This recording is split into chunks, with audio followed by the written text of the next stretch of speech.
बिस्मिल्लाहिर्रहमानिर्रहीम। आज मैं आप हज़रात के सामने बिस्मिल्लाह पढ़ने की फ़जीलत और उसके बरक़ात बताने जा रहा हूँ। तो चलिए शुरू करते हैं। अल्लाह के रसूल सल्लल्लाहु अलैहि वसल्लम का फ़रमान है, कुल्लु अम्रिन ज़ीबालिन लम युबदा बिस्मिल्लाहि फ़हुव अक़्ता व अबतर। अल्लाह के रसूल फ़रमाते हैं कि हर वो काम जो जायज़ हो, अगर उसके शुरू करते वक्त बिस्मिल्लाह न पढ़ी जाए तो वो अधूरा रहता है।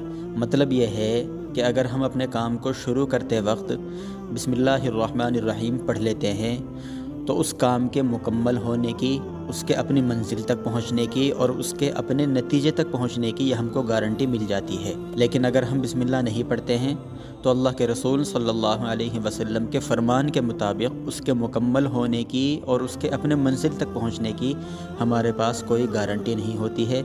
लिहाजा तमाम हज़रात को चाहिए कि अपने काम को शुरू करते वक्त ज़रूर बिस्मिल्लाह पढ़ लिया करें।